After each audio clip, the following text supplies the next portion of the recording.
ఉన్నది. ఇది బహుజన్ సమాజ్ పార్టీ ఏం డిమాండ్ చేస్తున్నది అంటే ఏబిసిడి వర్గీకరణ కాదు, అన్ని కులాల్లో ఉన్నటువంటి A to Z వర్గీకరణ చేయాలని బహుజన్ సమాజ్ పార్టీ డిమాండ్ చేస్తా ఉన్నది.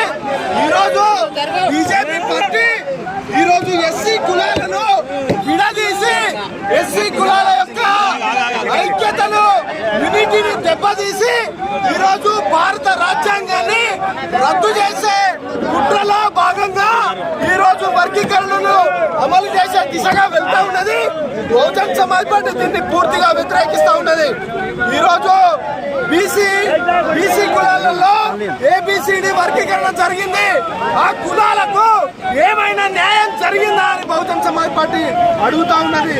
ఈరోజు ఏబిసిడి వర్గీకరణ ద్వారా ఏ కులాలకు న్యాయం జరగదని ఈ సందర్భంగా మాట్లాడుతూ ఉన్నాము. ఈరోజు బీసీ ఎస్సీ ఎస్టీ మైనారిటీ అన్నా ఏదైతే ఏబిసిడి వర్గీకరణ ఉన్నదో అది సుప్రీంకోర్టు ద్వారా కాదు, పార్లమెంటులో బిల్లు ప్రవేశపెట్టాలని బహుజన్ సమాజ్ పార్టీ డిమాండ్ చేస్తా ఉన్నది. A to Z వర్గీకరణ పునఃపరిశీలించి ఏబిసిడి వర్గీకరణ కాదు, A to Z వర్గీకరణ జనాభా దామాషా ప్రకారమే వాటాలు పంచాలని చెప్పేసి బహుజన్ సమాజ్ పార్టీ డిమాండ్ చేస్తా ఉన్నది.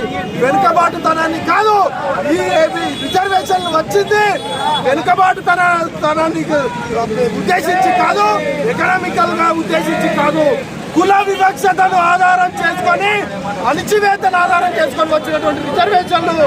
కాబట్టి మా అణిచివేత పోలేదు, కుల వివక్షత పోలేదు. కాబట్టి ఏబిసిడి వర్గీకరణ కాదు, మాకు పూర్తి అన్ని కులాలకు నుంచి A to Z వర్గీకరణ జనాభా జరగాలని బహుజన్ సమాజ్ పార్టీ డిమాండ్ చేస్తా ఉన్నది.